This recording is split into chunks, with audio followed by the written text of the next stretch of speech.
regulations. Alright, let's try this again. This time I'm doing it with the PMDG 737-900ER. Also, I find it funny that this little segment of music from Star Wars and John Williams Orchestra actually triggered the YouTube copyright detection in the last video. So hopefully me yapping right now while the music is playing will help prevent that. For taxi, takeoff, Alright, altimeter is set. Large electronic devices Flap set. turned off and stowed. Already set to anti-skid. Flight attendants will advise you if it's necessary to turn Slash off and RTO. stow all devices. We're on the auto throttle. Please review the safety card located near your seat. Set LNAV and VNAV. Carry-on items, headrest, and footrest. Where's VNAV and LNAV, rather? Is upright and your seatbelt is securely fastened. Good, swap the generator on. Under the seat in front of you. At United, we're connecting people, uniting the galaxy, and doing it safely. Turn the APU bleed off. Isolation valve auto. APU, or correction, engine 1 bleed on. So we get some AC. And let's back on. And we should be good to go. Pressurization. Fuel is set. Ladies and gentlemen, we'll be dimming the cabin lights. We recommend fastening your seatbelt over any blanket or garment so we don't have to wake you if the seatbelt sign is illuminated during flight. Thanks again for flying with us. I'll be back with more details about today's flight once we're in the air. Welcome to the friendly skies. United 2459, you've already started your taxi, and I can't get you over to a new runway at this time. Unable runway change. Looks like we're gonna get a number, because we're gonna be taking off from the opposite runway. Hell yeah, let's go.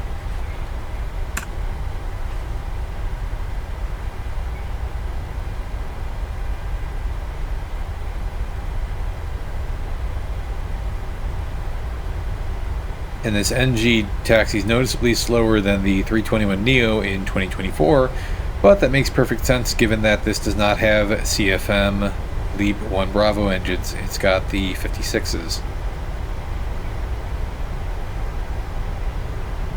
Also, trim is set. We'll check that. Yep, 5.1 units. About 5.1 units. I really wish that there was an easier way to check the trim on the 737NG other than eyeballing it, but it seems like that is literally what you're supposed to do. APU gen off bus. Yeah, we can turn the APU off as a whole.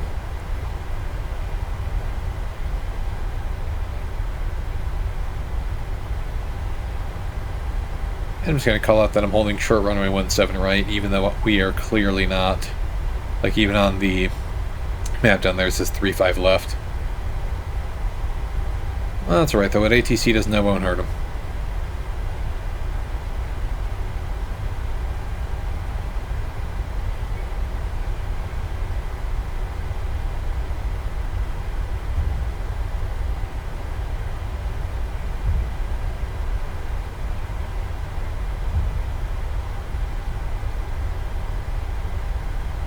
Okay. Orlando Tower, United 2459er, holding short runway 17 right, request departure. United 2459, Orlando Tower, wind 015 at 3, fly heading 220, runway 17 right, cleared for takeoff. Fly heading 220, runway 17 right, cleared for takeoff. Oh, that's fine. United 2459. Is the altimeter still valid? Let's double check that before we depart. 3023, yep, altimeter still valid. Landing lights on. Flight attendants, please be seated for departure.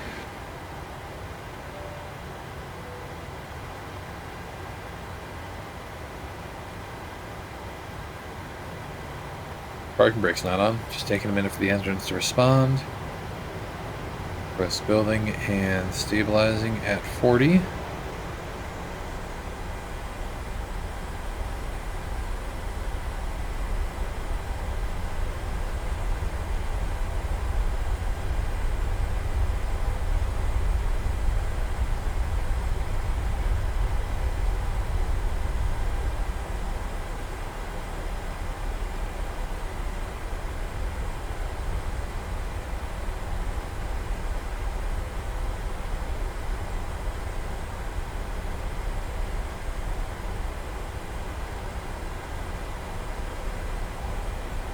Right, thrust stabilized. Line up with runway. Oh, good.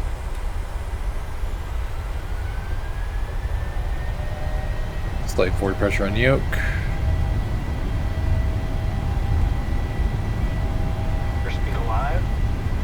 Checked. Knots. Cross checked. Pressure on yoke.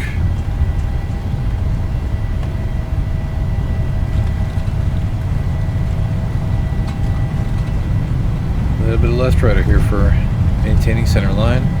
I guess we don't need that anymore. Rotate. Slow rotation so we don't tail strike. Positive rate, gear up. Maintain a line with flight director until 400. 400, Command A. Command A enunciated. You notice how we didn't just explode into a ball of flame on the runway?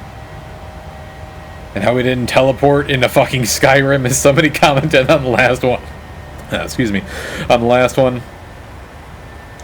Alright, just gotta wait for the cutback to disengage before we start going flaps up.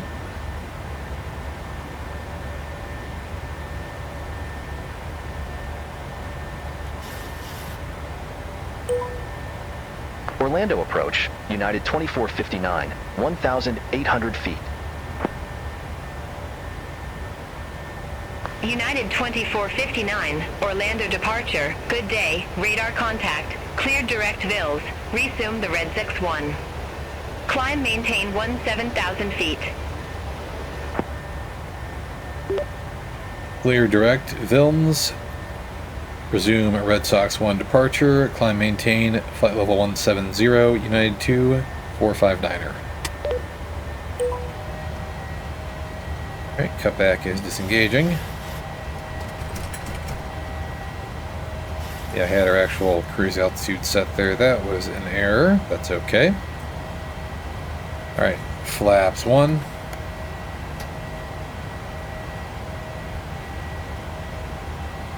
XS 2.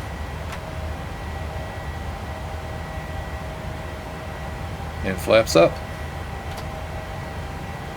And I would have set the gear lever into the neutral position, but this is what happens due to my Bravo throttle quadrant whenever I try to move it into the neutral position. It just goes back to the up position, so I'm aware that I need to pull that out and move that to the off position, but nah, we're just going to wear out that motor.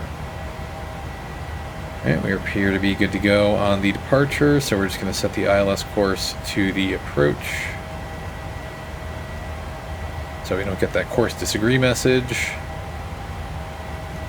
Heading, we're just going to leave that as is, and also going to change the ILS to the approach ILS. Probably should do that at our equitime point, but it's simming. Right, and we also should release the cabin crew. But they can do their thing. Engines, I neglected to set those to continuous start on takeoff. Got to make note of that. That is alright. Thankfully we didn't have an engine failure. Or any bird ingestion. Turn anti-skid off. And I should probably use an actual 737NG checklist for this, but once again, assuming... 3023, expect the visual approach runway 18 right, United 2098. What a lovely view this is.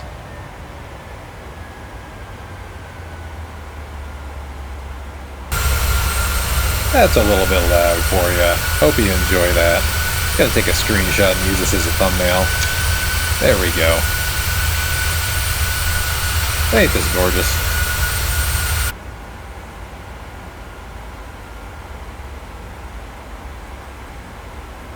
Right, and how's pressurization looking?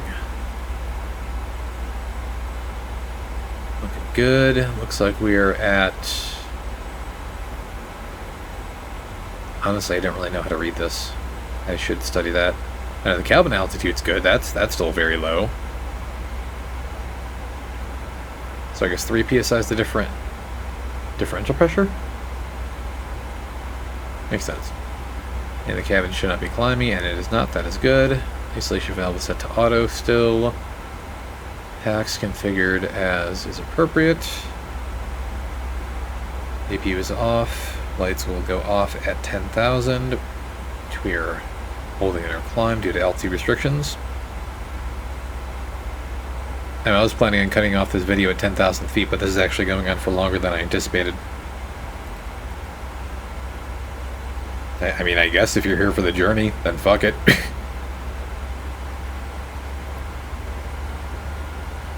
That's when I'm going to cut it off, at 10,000 feet.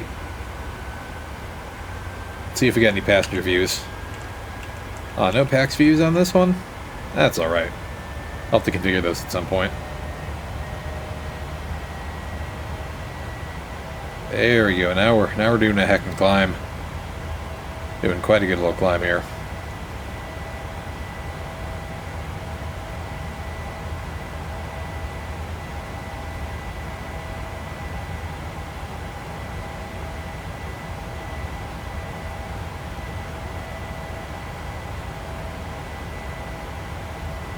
We switched over to Jacksonville Center on beyond ATC for some reason. Jacksonville Center, United 2459, through 8,700 feet for 17,000 feet, direct red 6. United 2459, reset transponder. Squawk 6760. Squawk 6760, United 2459.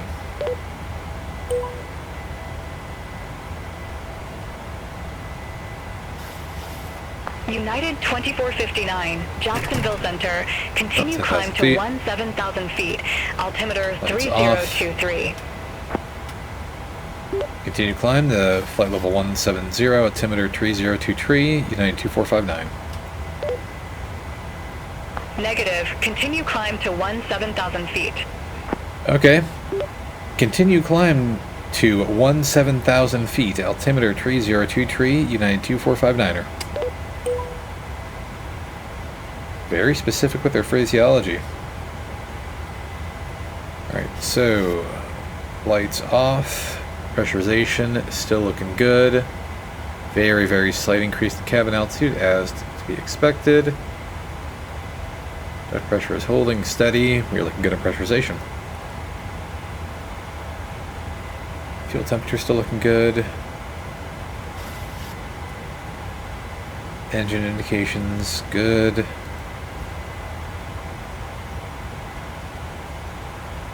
And I like that it actually shows my physical throttle position here. Alright, we are just about maxing out the airspeed on this thing, and I'm pretty sure I've got this set to a United Airlines cost index of 80, so that's literally just how fast they climb on these. Index, perf. Yeah, cost index 80. That's United Airlines standard cost index. But I guess it makes sense to just book it on this climb. It's not like it's at 100%, it's 96%. But the fact that it would just go near the barber poles like that, that's kind of surprising to me. I figured for airline operations they wouldn't necessarily want to do that, but I could be wrong. I'm not stupid as the Dunning-Kruger curve here.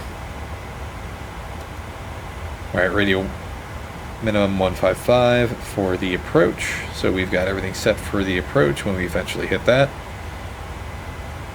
Leaving it N1 for now, and we should be good to cruise. Let's go ahead and turn the seatbelt signs off as well.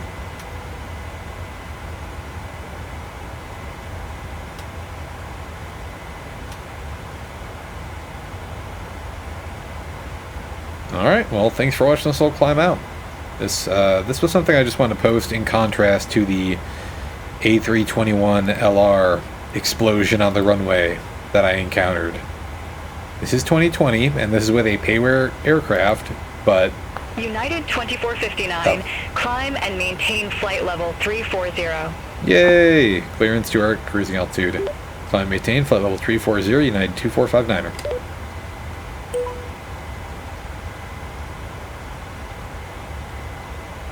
Cleared to cruising altitude. Perfect. But yeah, both of these aircraft were made by well-established studios. AnyBuilds just happened to work with Microsoft and have funding from them, as opposed to funding from users to develop and build that aircraft. I'm kind of inclined to blame Asobo, though, because from how the aircraft was behaving on taxi, I think there was a bit of uneven photogrammetry on the surfaces there.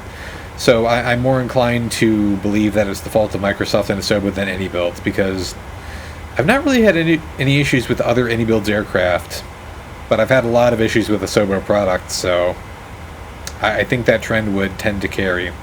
So I definitely want to try that out on a different runway and a different airport, one that hopefully is scanned better, or maybe even a payware airport that I got a few of. But I guess I'll continue to post little takeoff and landing clips if you guys continue to enjoy them. So thanks for watching this nonsense, and I will see everybody later.